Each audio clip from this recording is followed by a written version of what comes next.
আপনারা সবাই গৌরহরির কাছে এসেছি আমরা আপনারা, উদ্দেশ্য আমাদের একটাই আর লক্ষ্য আমাদের একটাই। তবে বর্তমান কলিযুক্ত বাবা, আমাদের উদ্দেশ্য ভিন্ন কিন্তু লক্ষ্য একটা হওয়া উচিত। কিন্তু কলিযুগের মাটিতে আমরা লক্ষ্য একটা হওয়া উচিত, কিন্তু বর্তমান সময়ে যা সময় দাঁড়িয়েছে বাবা, আমাদের লক্ষ্য ভিন্ন হয়ে গেছে, তাই না মায়েরা? ভিন্ন নয়? তাহলে উদ্দেশ্যটা কি আর লক্ষ্যটা কি? শাস্ত্র বলছে উদ্দেশ্যটা কি। ধরুন আপনি এই হরিবাসরে এসেছেন, আপনার লক্ষ্য কি বা মন্তব্য কি? আজ আমি হরিবাসরে যাব, ভগবানের কীর্তন শুনব। আপনারা এছাড়া কি অন্য কোনো কারণে হরিবাসরে এসেছেন? আপনাদেরকে টানে টেনে আনা হয়েছে এই হরিবাসরে, কারণ ভগবান দর্শন পাওয়ার জন্য। কিন্তু উদ্দেশ্যটা কি? শাস্ত্র বলছে উদ্দেশ্য আমাদের অনেক। যেমন কোন মায়েরা হরিবাসরে আসে একটু ভগবানের নাম কীর্তনে নাচবো বলে, কেউ আবার আসে এই হরি নামের মঞ্চে বসে কীর্তনিয়া কি বলছে, কীর্তনিয়া কি করছে, কীর্তনিয়া কেমন নাচছে সেটা দেখার জন্য, তাই তো? আমাদের উদ্দেশ্য ভিন্ন কিন্তু লক্ষ্য একটাই, সেটা গোবিন্দের চরণ। আমরা যে যেমন ভাবেই আসি না কেন, চৈতন্য চরিতামৃতে কৃষ্ণদাস কবিরাজ গোস্বামী এক পাশে দাঁড়িয়ে বলছে যে ওরে কলির জীব, আমার চরণ দর্শন পাবার আশায় যখন আজ এই হরিবাসরে এসে আশ্রয় করেছি, তাহলে বিষয় কি আগে জানতে হবে। কলিযুগের মাটিতে বিষয় একটা, সেটা হলো কলিযুগ পাবন অবতার আমার গৌরহরি। উদ্দেশ্য আমাদের নানা। তাই সেই চৈতন্য চরিতামৃতে কৃষ্ণদাস কবিরাজ গোস্বামী বললেন, সংকীর্তন পিতা শ্রীকৃষ্ণ চৈতন্য, আর সেই সংকীর্তন যজ্ঞে তারে যেবা ভজে সেই হয় ধন্য। তাই প্রেম সে সবাই মিলে দুটো বাহু তুলুন, সবাই বলুন আমার সঙ্গে, শ্রীকৃষ্ণ চৈতন্য মহাপ্রভু কি, শ্রীকৃষ্ণ চৈতন্য মহাপ্রভু কি, শ্রীকৃষ্ণ চৈতন্য মহাপ্রভু কি। তাহলে আজকে চৈতন্য মহাপ্রভুর চরণে প্রণাম জানিয়ে আজকের আমরা জানবো কীর্তনটা কি।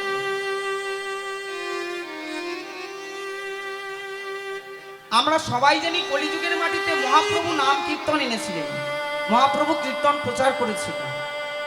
এটা যেমন একদিক থেকে সত্য কথা, আবার অন্যদিক ভাবতে হবে। চৈতন্য চরিতামৃতে যেমন কৃষ্ণদাস গোস্বামী বললেন ভগবানের নাম কীর্তন করাই শ্রেষ্ঠ, কলিযুগ পাবন অবতার গৌরহরি নাম এনেছিল, বাস্তব সত্যি। তো কিন্তু কলিযুগ পাবন অবতারী গৌরহরি আমার কোন নাম এনেছিল সেটা আমাদের আগে জানতে হবে, কি তাই তো? সবার প্রথমে আমাদের জানতে হবে কীর্তন কাকে বলে। আপনারা মনে মনে চিন্তা করছেন বাবা, প্রতিটা দিন ভারত ভূমির মাটিতে কত কত কীর্তনিয়া কীর্তন করে চলে যাচ্ছে, কি যাচ্ছে তো? পৃথিবীর প্রত্যেকটি প্রান্তে প্রতিনিয়ত একটা করে কীর্তন হয়, একটা করে হলেও হরিবাসর হবে। ভগবানের নাম কিন্তু কলিযুগের মাটিতে কেন বিশ্ব ব্রহ্মাণ্ডের মাটিতেও কোনোদিন নাম বন্ধ হয়নি। কিন্তু আমাদের এই হরিবাসরে এসে বসেছি কীর্তন শুনবার জন্য, কীর্তনকে জানবার জন্য। কীর্তন কাকে বলে জানতে হবে। শাস্ত্র কি বলছে? শাস্ত্র বলছে মধ্যযুগীয় গীত কবিরা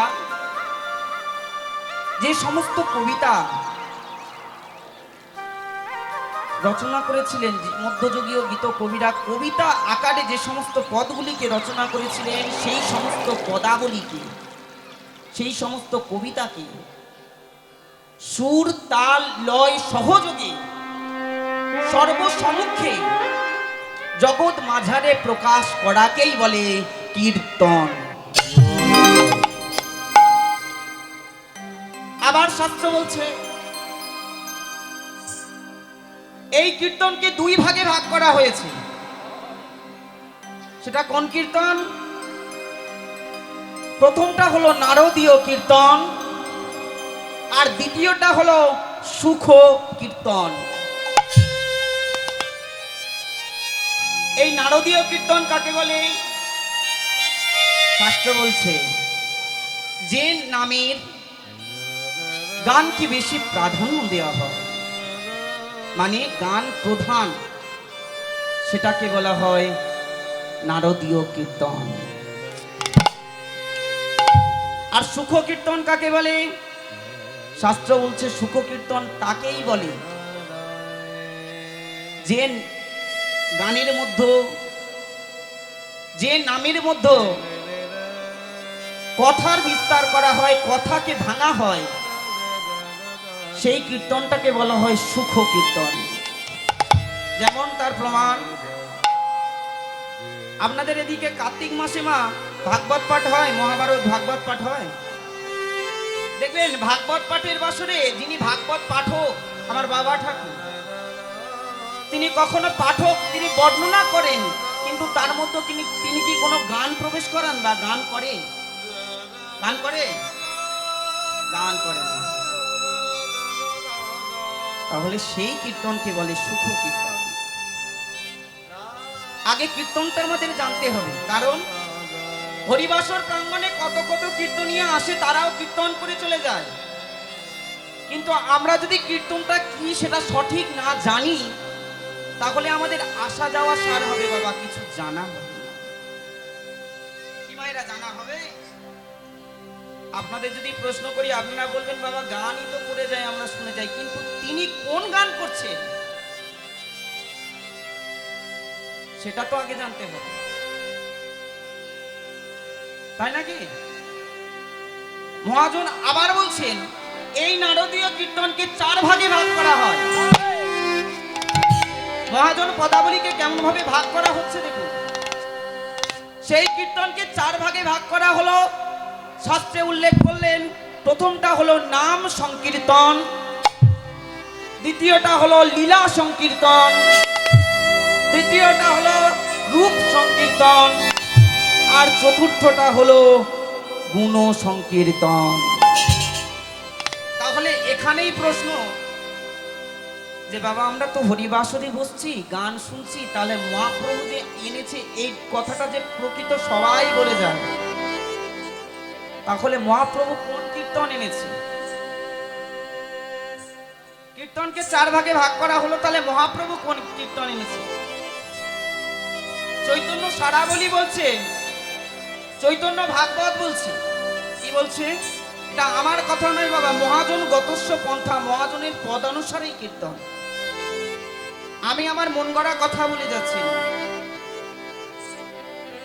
কলিযুগের মাটিতে, নদিয়া নবদ্বীপের বুকে, সুরধনী গঙ্গার তীরে আমার শ্রীমান মহাপ্রভু নদিয়ার বুকে ভারত ভূমির জন্য, ভারতবাসীর জন্য, কলিজীবের ভাগ্যাকাশে যিনি কলিহত জীবকে পার করাবেন বলে একটা নাম কীর্তনের সূচনা করলেন। সেই নাম সংকীর্তনটা কি শাস্ত্র বলছে? সেই নাম কীর্তনটা কি জানবেন তো? তার আগে সবাই দুটো হাত করুন, এক জায়গায় করুন, সবাই মায়েরা সবাই দুটো হাত এক জায়গায় করে আমরা জানবো। হরে কৃষ্ণ হরে কৃষ্ণ কৃষ্ণ কৃষ্ণ হরে হরে, হরে রাম হরে রাম, রাম রাম হরে হরে।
আপনারা কেউ করবেন না?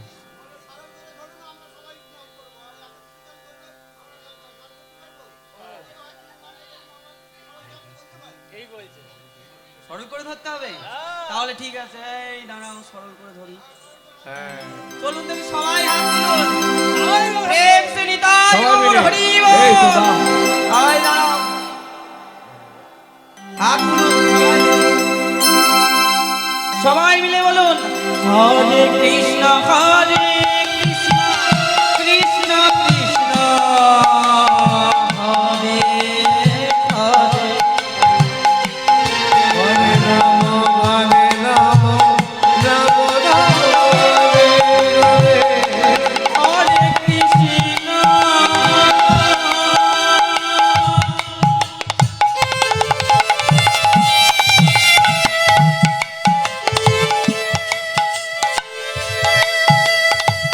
হরে কৃষ্ণ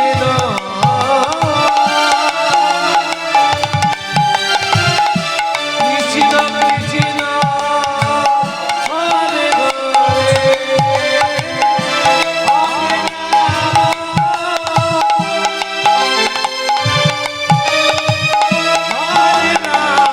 হরে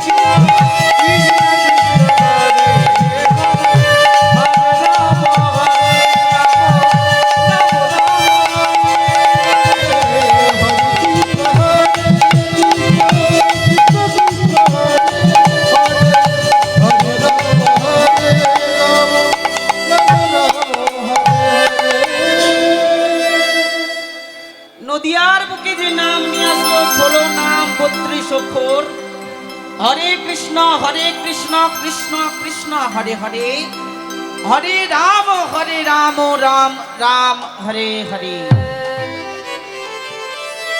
এই যে 16 নাম 32 অক্ষর প্রচার করলেন, শাস্ত্রীয় ভাষায় এই নাম 16 নাম 32 অক্ষরকে মহাজন বলছেন নাম সংকীর্তন।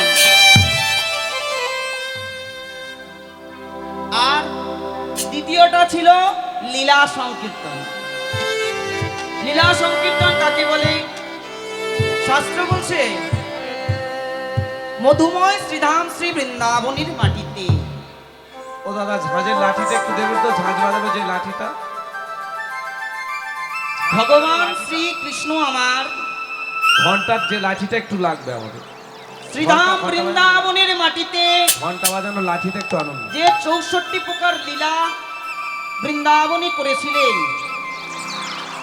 সেই 64 প্রকার লীলা ভগবান আমার তার বাম অঙ্গে থেকে আহ্লাদিনী শক্তি, প্রেমদায়িনী শক্তি, আনন্দদায়িনী শক্তি আমার রাধারানীকে সৃষ্টি করেছিলেন।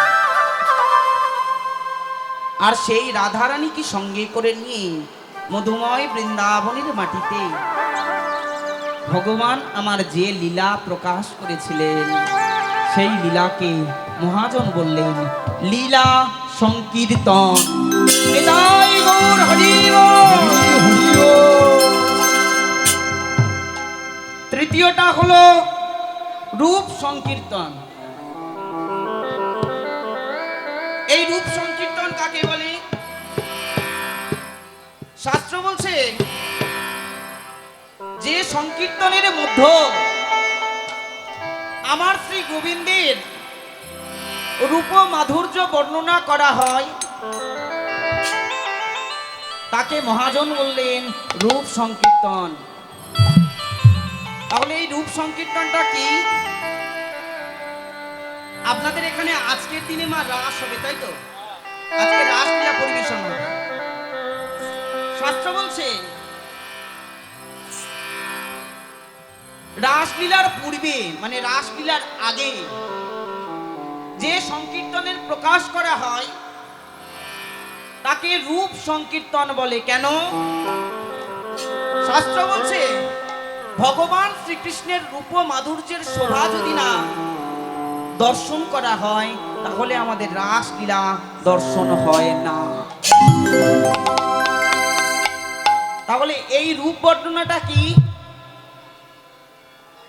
এই রূপ বর্ণনাটা হলো এমন একটি লীলা, জানতে গেলে আমাদের আগে একটু রূপ বর্ণনার পদকে আস্বাদন করতে হবে। চলুন, আমি বোঝার স্বার্থে একটি পদ রূপ বর্ণনা থেকে গাইছি। কি পদ? নীল রতন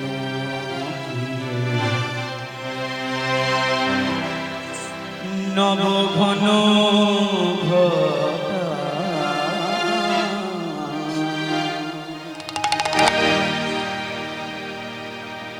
নব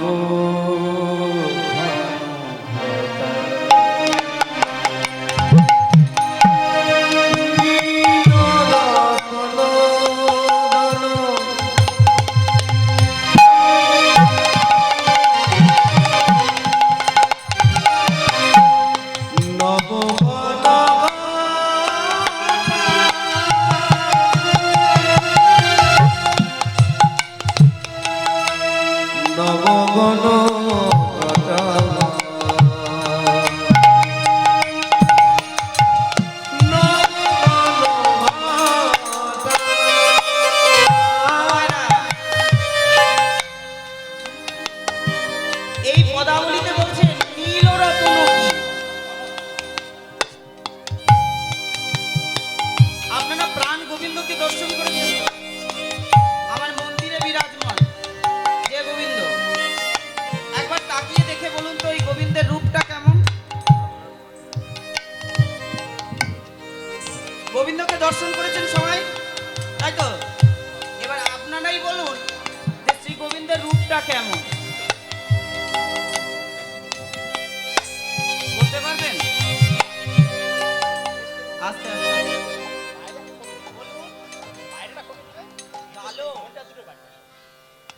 ভালোর উপরে ভালো বললে তো হবে না। আরে গোবিন্দ আপনার কাছে ভালো, কিন্তু তার রূপের বরণটা কেমন সেটা বলতে।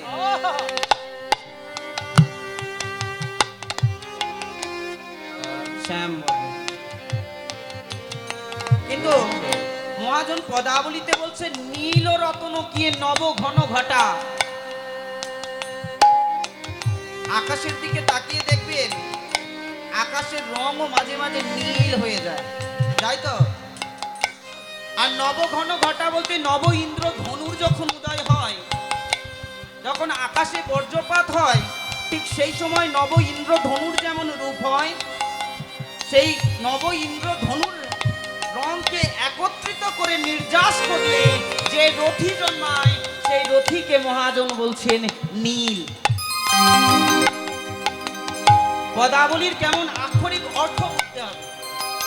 কীর্তন সবাই শুনবো, কীর্তন সবাই জানবো, কিন্তু জানবার আগে আমাদের কীর্তন পদাবলীটা জানতে হবে। কারণ কলিযুগের মাটিতে পদাবলী ছাড়া কীর্তন হয় না। কিন্তু কলিযুগের মাটিতে কেন, এই যে কীর্তন মহাসম্পদ, এই কীর্তন পদাবলীটা আগে বুঝতে হবে, তবেই আমাদের কীর্তন করাটা সার হবে। আবার মহাজন বলছে কি নীল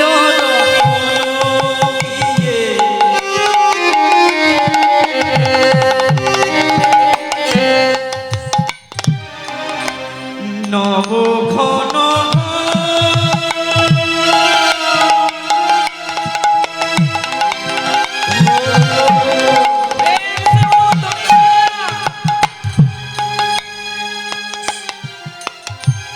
নব ঘন ঘটা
সেনায়কের ছটা শৈরে সেনায়কের ছটা শৈরে সেনায়কের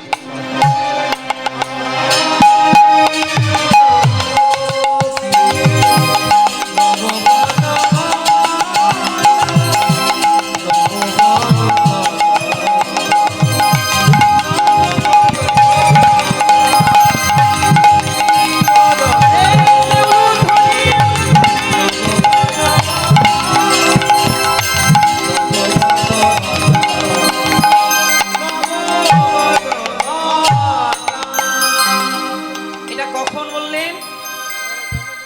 শ্রীধাম বৃন্দাবনের মাটিতে শ্রীমতী রাধারানী প্রাণ গোবিন্দকে দর্শন করবার জন্য গেলেন যমুনার তীরে। আর ওই যমুনার তীরে যখন গাগরিটা নিয়ে জলে ডোবাতে যাবেন, ঠিক সেই সময় প্রাণ গোবিন্দের প্রতিচ্ছবিটা জলের মধ্যে দাঁড়িয়েছে। ওই জলের মধ্যে গোবিন্দের রূপটা দর্শন করলো। আর দর্শন করে যখন ফিরে এলো, ললিতা, বিশাখা, চিত্র, চম্পকলতাকে বলছে, সখী রে, আমি কি দেখলাম জানিস? আমি দেখলাম ওই যমুনার কূলে কেলি কদম্ব মূলে আমি দর্শন করলাম আমার বধূর রূপ, যেটা নীল রতন। আর কি দেখলাম জানিস? সাপের মাথায় একটা মণি থাকে। এই গল্পটা আমরা সবাই শুনেছি। কি মায়েরা শুনেছি তো? আগেকার দিনের মায়েরা বলতো, ওই মণিটা যদি কোনো মনুষ্য জীব হাতে পায়, তাহলে মনুষ্য জীব যদি হাতে পায় ওই মণিটা, ওই মণি এমন একটা মণি, জীব যদি বাঞ্ছা করে সেই বাঞ্ছাও পূরণ করে সেই নীল মণি। সেই মণিটা যদি একবার কোনো জীবের হস্তে পড়ে, জীব যেন মনে করে আমি কি হলাম, আমি মনে হয় জগতের সর্বশ্রেষ্ঠ সম্পদের মালিক। আজকের সেই নীল মণিটাকে দর্শন করছে রাধারানী আমার সখীদেরকে বলছে, সখীরে, আমি যখন ওই কেলি কদম্ব মূলে দর্শন করতে গেলাম,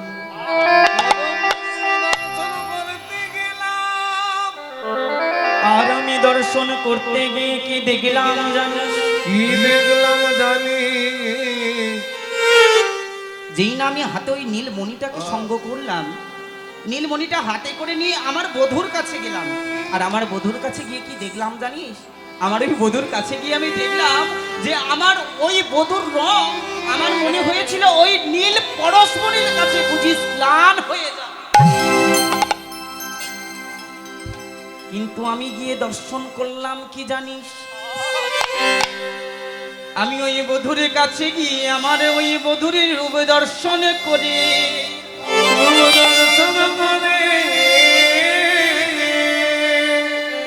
আমার ওই বধূর সঙ্গে দাঁড়িয়ে ওই পরশমণিটাকে সংগ্রহ করে ওই পরশমণিটাকে সংগ্রহ করে আমার কি মনে হলো জানি? সখী রে, ওরে সখী রে, ওরে সখী, আমি কি দেখলাম জানি? আমি দেখলাম আমার বধূর কাছে ওই পরশমণিটা যেন স্নান হয়ে গেল, বিলীন হয়ে গেল।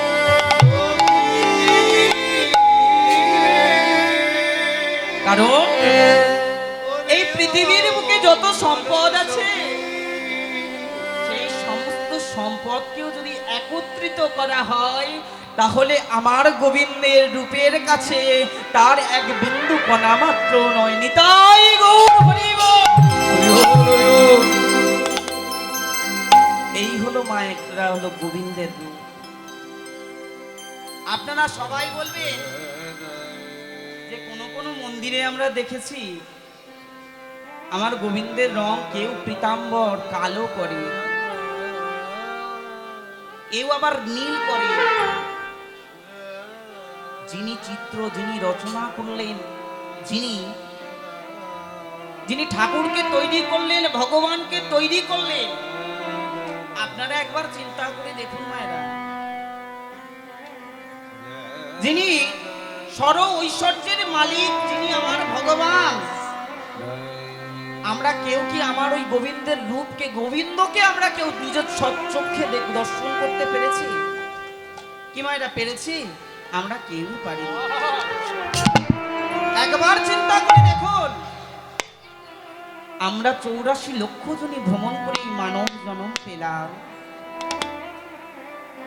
যে মানব জন্ম পেয়ে আমরা না জানতে, আমরা আমাদের অজান্তে আমরা কত পাপ, কত অত্যাচার, কত অনাচার করেছি।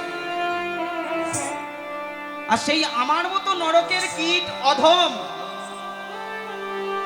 আমরা কেমন করে আমার গোবিন্দের রূপ সুধা পান করবার, রূপ মাধুর্য দর্শন করা কি মায়েরা, তাই না? ভগবানের রূপ এ জগতের কোন চিত্রকার, কোন পটশিল্পী তৈরি করতে পারে না, আর পারবেও না। কিন্তু মহাজন পদাবলীতে বলছেন,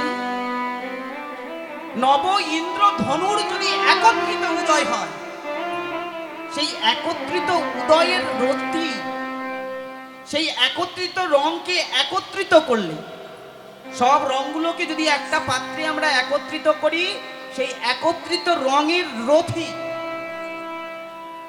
যেমন আমরা জাল দিয়ে একটা পুকুরের যদি পানা ভাসে বাবা,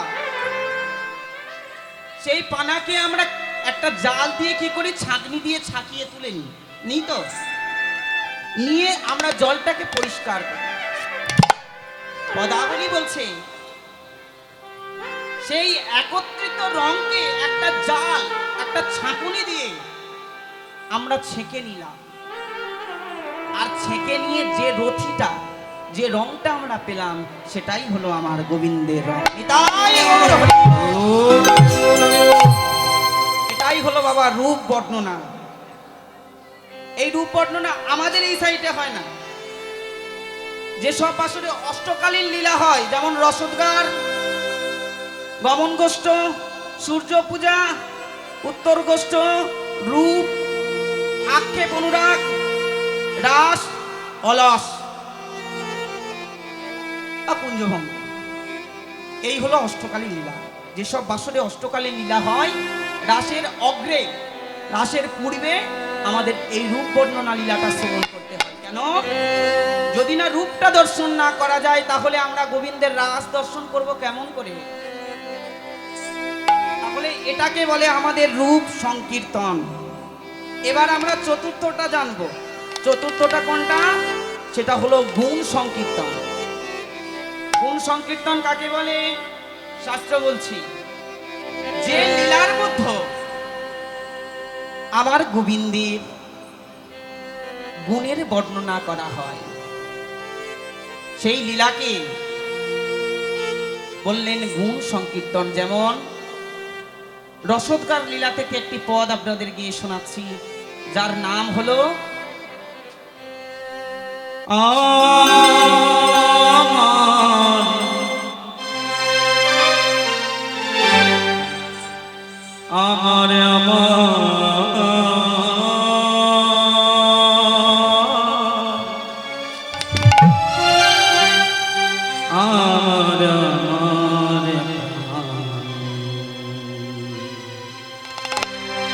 গোরা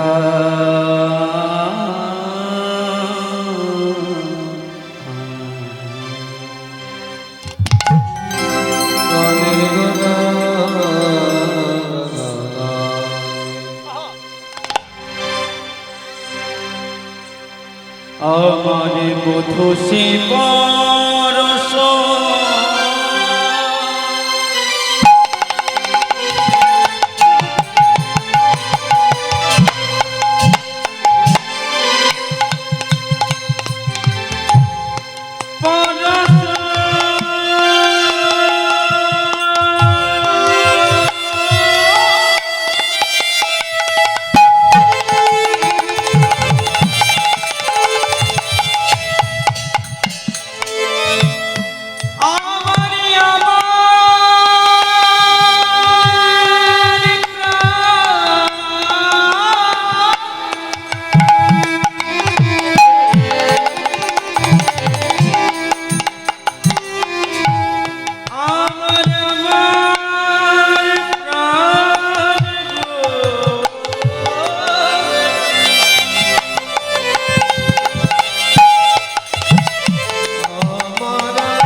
আমি কি দেখলাম জানি?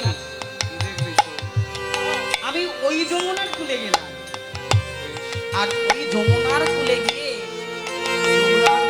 আমি আমি কি দেখলাম জানো? আমি ওই যমুনার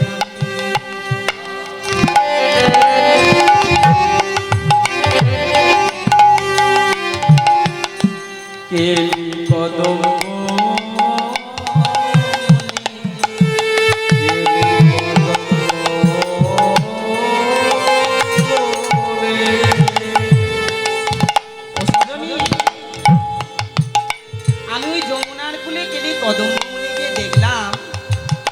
ওই পরশমণি, আর ওই পরশমণিকে দেখে আমার কি হলো জানিস?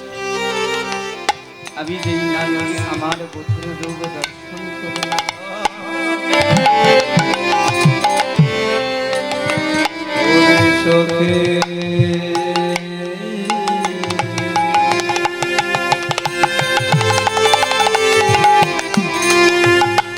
আমি আমার ওই বধুর রূপ দর্শন করে কি করলাম জানি?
আমার বধুর মতো আমি এমন ভাবে আমার বধূকে ভালোবাসি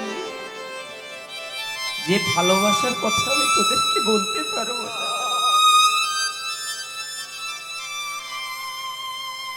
তোরাও তো আমার সঙ্গে ওই যমুনার কুলে গেলি, কিন্তু ওই যমুনার কুলে গিয়ে আমার বধূর রূপ দর্শন রূপ সুধা পান করলে, কিন্তু আমার ওই বধূর রূপ দর্শন করলি, গুণ দর্শন করলি, কিন্তু বললা আমার বধূর মধ্যে তোরা কি দর্শন করলি? ললিতা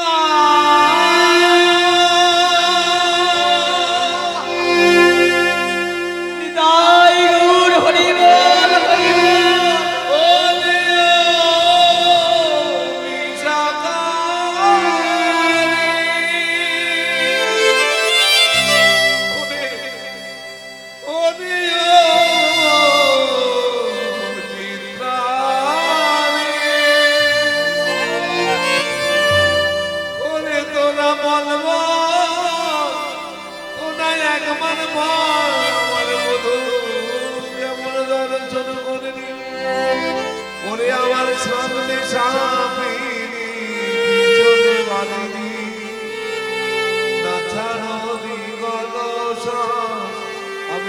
করে নিঃশ্বাস প্রশ্বাস নিতে পারি না, আমি মন ভরে কাঁদতেও পারি না। ও রে সখী রে, ও রে সখী।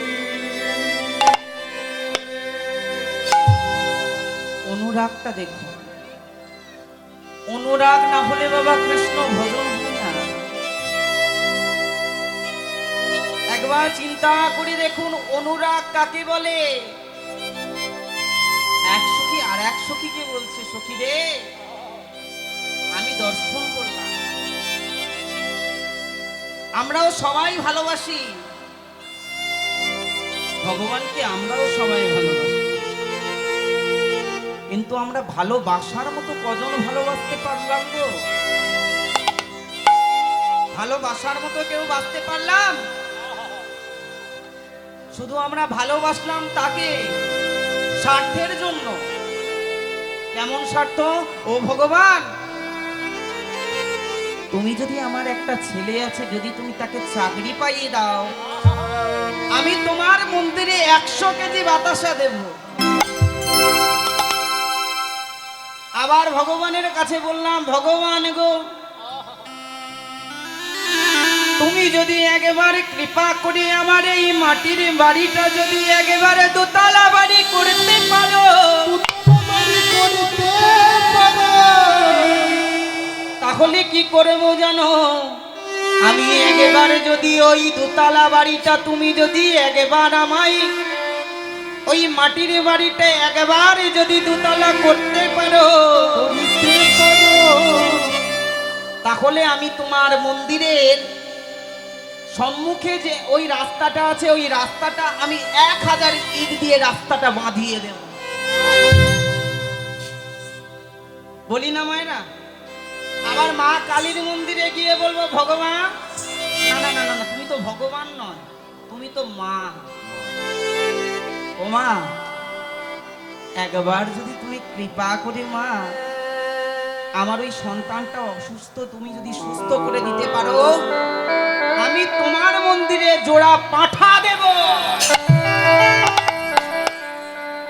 তাহলে এটাই আমাদের ভালোবাসা। কেমন ভালোবাসা? শুধু স্বার্থের ভালোবাসা। ভগবান তুমি আমাকে দাও, ও ভগবান তুমি আমাকে দাও, ও ভগবান তুমি আমাকে দাও। কথাটার মানে বুঝতে হবে। ও ভগবান তুমি আমাকে দাও। আবার বললাম, ও ভগবান তুমি আমাকে দাও। আবার ও ভগবান তুমি আমাকে দাও। এই তিনটে দাও দাও দাও দাও বলতে বলতে ভগবান আমাদের এই সংসার জগতে বাবা দাও দাও করে আগুন জ্বলিয়ে দিল।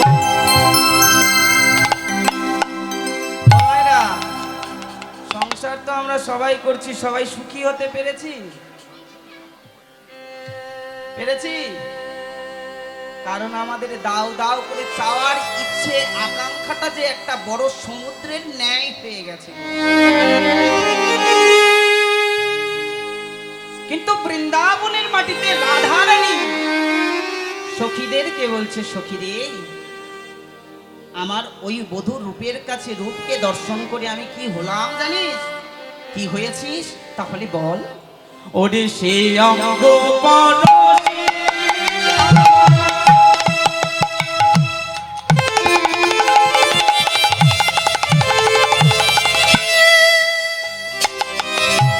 যেই না আমি পরশ করলাম, আমার গোবিন্দের পরশ দিয়ে আমি বললাম, আমার কি হলো জানিস? এই অঙ্গ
দেহটা মনে হলো সোনার বরণ হয়েছে। কেন জানিস? আমার আর কিছু হলো না, কারণ সোনার বরণ যদি হয়, মানে সোনা যদি হয়, আমরা কি করি মায়েরা? লক্ষ লক্ষ টাকা দিয়ে সোনার গহনা তৈরি করি, করি তো? কেন না, ওই সোনার বরণটা যদি আমি সোনাটা নিজের দেহের মধ্যে প্রবেশ করাই বা আমার গলায় পরি, হাতে পরি, তাহলে আমাকে মনে হয় এই জগতে স্বর্ণ কত উজ্জ্বল, তার থেকে আমারও উজ্জ্বল মনে হয় আমার দেহ। কিন্তু এখানে শ্রীমতী রাধারানী বলছে তার উল্টো দিকটা। কি বলছে? আর যদি আমি ওই সোনার বরণ যদি হতে পারতাম, ওই সোনার গহনাটা যদি আমার বধূ কৃপা করে একবার পড়তো, তাহলে আমার কি হতো জানিস? বুঝি আমার মনমে জন তাই করব নইব নইব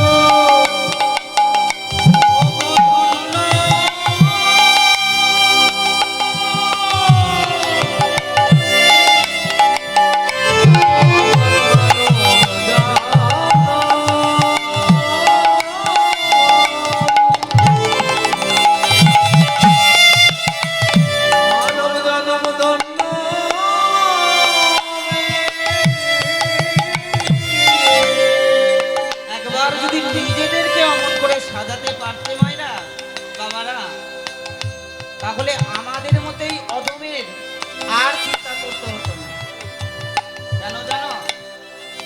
একবার নিজের মনকে চিন্তা করে দেখো, আমরা সারাটি দিন সারাটি জীবন যা কষ্ট করে যাচ্ছি, যা ভগবানের প্রতি যে অত্যাচার অনাচার অবিচার করে যাচ্ছি, অজান্তে যা পাপ করে যাচ্ছি, সে পাপের মুক্তি পাবো কিনা জানি না, কিন্তু আপনাদের চরণ ধরে বলে যায় আর আশা হবে কিনা জানি না, এই ধরিত্রীর বুকে আর থাকবো কিনা জানি না। যতদিন থাকবো, যতদিন এই হরিবাসরে বসবো, সেই হরিবাসরে অন্তত আমার জন্য নয় গো, আমার গোবিন্দের জন্য দুটো নয়ন হতে দুটোটা জল। কেন জানো? স্বয়ং ভগবান চৈতন্য চরিতামৃতে কৃষ্ণ দাস কবিরাজ গোস্বামী বলেছে, ভক্ত আমার মাতা পিতা, ভক্ত আমার গুরু, আবার ভক্তজনে রেখেছে নাম আমাকে বাঞ্ছা কল্পতরু। এ জগতে আমার বলতে কেউ নেই, এ জগতে আমার বলতে একজন আছে, সে হলো ভক্ত। ভগবানের পিতামাতা আর কেউ নয় গো, ভগবানের পিতামাতা হলো আপনারাই। আপনারা যদি সেই ভগবানকে নিজের বলে ভাবতে পারেন, আপন বলে কাছে টানতে পারেন, যেদিন এই দেহ থেকে প্রাণ পাখিটা চলে যাবে, যেদিন সবাই বলবে বলো হরি বলো হরি বলো হরি, সবাই বলবে বলো হরি, কিন্তু আমার মন বলবে না। চারজনে যখন কাঁধে নিয়ে চলে যাবে, সবাই বলবে বলো হরি, কি মায়েরা বলে না? বলো হরি বলবে তো, কিন্তু একজন বলবে, একজন এক পাশে থেকে বলবে, ওগো তোমরা হরি বলছো, তোমরা আমার জন্য কৃষ্ণ বলছো,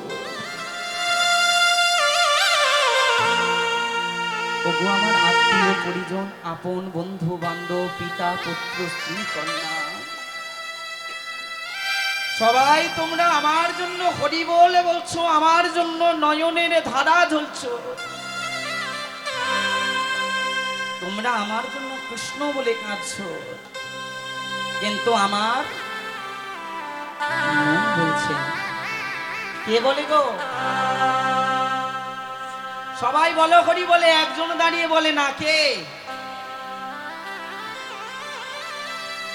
এত কষ্ট করে অত দূর থেকে এলাম, আমার পর রাগ করে আছো নাকি গো? রাগ করে নেই তো কেউ? না না, পরে আপনাদের চরণে শত সহস্র কোটি প্রণাম মা। এতক্ষণ হাত ধরে বলেছি, পায়ে ধরে বলছি, যদি আমি কোনো অপরাধ করে থাকি, যাওয়ার সময় আমার গাড়িটা আটকে রেখো, আমাকে দুঘা মেরো।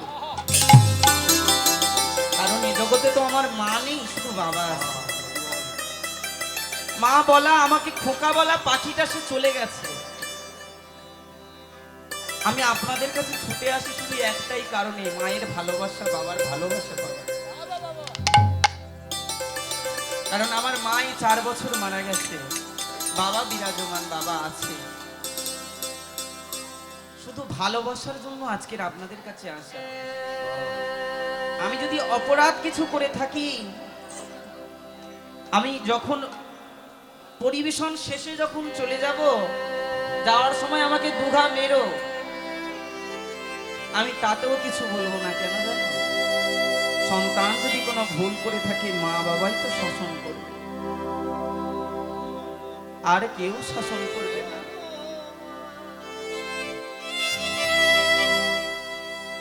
তাই যদি অপরাধ করে থাকি, কৃপা করে আমায় সেই অপরাধের শাস্তি দিও, কিন্তু আমার সাথে কথা না বলে থেকো না। 4 জনে যখন কাঁধে নিয়ে চলে যাবে, সবাই বলবে বলো হরি, কিন্তু একজন দাঁড়িয়ে বলবে আমার হরি বলা হলো না। এটা কে গো?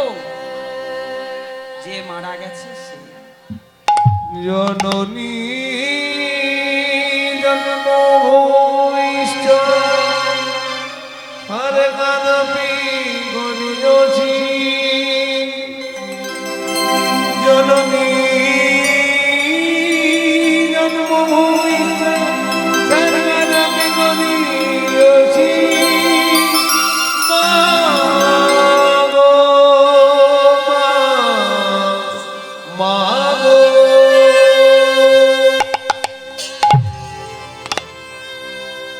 তাহলে এই হরিবাসরে যখন এসেছি বাবা, একবার বলুন আমার সাথে, আপনারাও জেনে নিন। সবাই বলবে বলো হরি, আমার মন বলবে না। কেন? কারণ এই কলিহত ভাগ্য আকাশে কলি জীবের মাটিতে জন্ম নিলাম, কিন্তু হরি বলার মতো বলতে পারলাম না। ভগবানকে আমরা ভালোবাসার মতো বাঁচতে পারলাম না। যদি একবার ভগবানকে ভালোবাসতে পারতাম, তাহলে মনে হয় আমাদের মানব জন্ম থেকে আমরা কবেই মুক্তি পেয়ে যেতাম। এ জগতে দাঁড়িয়ে যদি একবার হরি বল বলতে পারো, হরি বল বলতে বলতে যদি দুটো নয়ন দিয়ে অবিরাম জলধারা দিয়ে গোবিন্দের শ্রী চরণখানা ধৌত করতে পারো, তাহলে যেদিনে তোমরা বড় পারে চলে যাবে, সেদিন আর তোমাদের কোনো কিছুর কষ্ট পেতে হবে না। কেন জানো? গরুড় পুরাণ ব্যাখ্যা করছে, মানুষ মারা গেলে তার 13 দিন শ্রাদ্ধ কর্ম হয়। কি গো, হয়তো? গরুড় পুরাণ ব্যাখ্যা করছে, যেদিনে তুমি মারা যাবে, মারা যাওয়ার পর 24 ঘন্টার মতো তোমার ওই আত্মাটাকে নিয়ে চলে যাবে কোথায় না? জমের দুয়ার। আর ওই জমের দুয়ারে গিয়ে সর্বসম্মুখে তোমাকে বলবে, ওহে কলির জীব, ওহে মানব, এই জনমে দাঁড়িয়ে আমি যে তোমাকে ধরিত্রীর বুকে পাঠালাম, এই ধরিত্রীর বুকে তুমি কি করেছো? একদিকে তোমার সুকর্ম, সৎ কর্ম, আর একদিকে তোমার অসৎ কর্ম, দুটো প্রতিচ্ছবি তৈরি করবে। আবার বলবে, বলো মানব, তুমি যে অসৎ কর্ম করেছো আর সৎ কর্ম করেছো, কোন কর্মের ফলটা তুমি আগে নিতে চাও?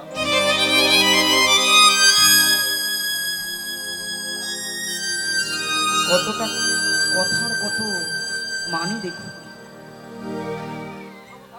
একবার ভেবে দেখুন।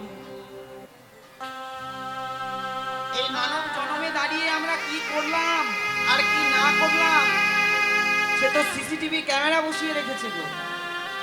আর ওই সিসিটিভি ক্যামেরায় তুমি সারাটি জীবন যা করে গেলে তার প্রতিচ্ছবিটা বর্তমান করে রেখে দিল। আর যেদিন বর্তমান করে রেখে দিল তোমাকে ওই 24টা ঘন্টার জন্য নিয়ে গেল। নিয়ে যাওয়ার পরে মানবকে যখন বলল, তখন যমরাজের কাছে বলল, প্রভু আমরা যদি মিষ্টিটা আগে খাই তাহলে তেতোর স্বাদ বুঝবো কেমন? কি মায়েরা, যদি একবার মিষ্টি খেয়ে দেখুন, তারপরে যদি একবার তেতো খান কেমন হবে গো? মিষ্টির পরে তেতো খেলে মিষ্টি হবে?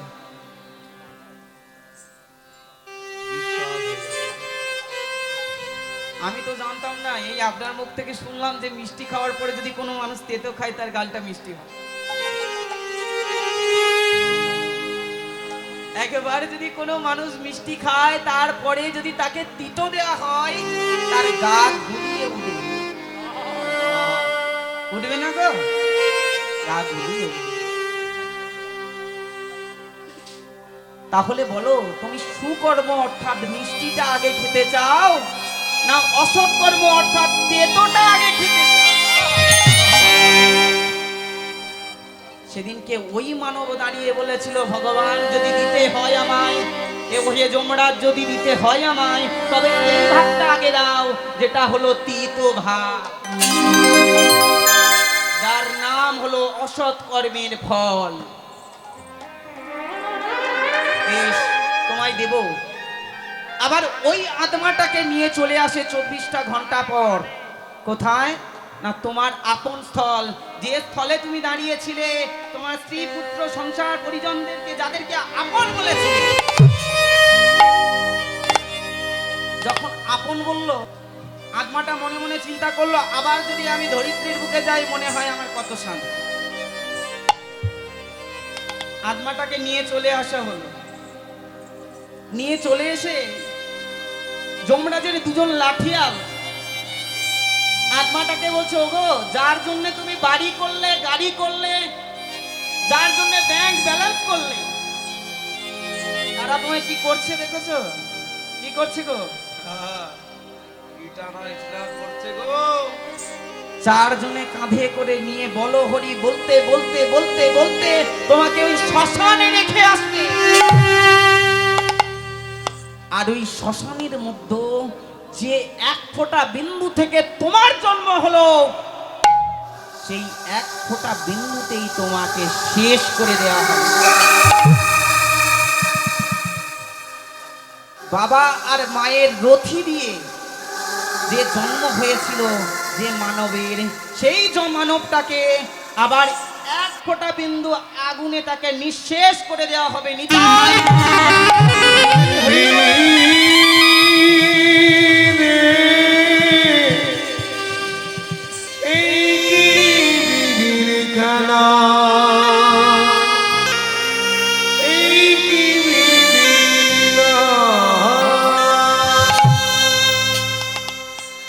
কার জন্য করলে গো? যার জন্য করলে তারা তোমার কেউই নয়। আবার ওই আত্মাটাকে যখন পুড়িয়ে দেওয়া হবে, সঙ্গে সঙ্গে ওই আত্মাটাকে নিয়ে চলে যাবে জমালয়ে।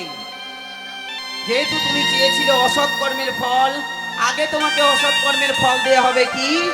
সম্মুখে থাকবে একটা বৈতরণী নদী, যে নদীর ওপরে থাকবে রক্ত, পচা গলা নর দেহ। আবার থাকবে ওই নদীর ওপরে অর্ধেক কাটা মুন্ডু, অর্ধেক হাত, অর্ধেক পা। যেখানে তুমি পা দেবে সেখানেই যেন মনে হয় অতল সমুদ্র। কর তরে তুই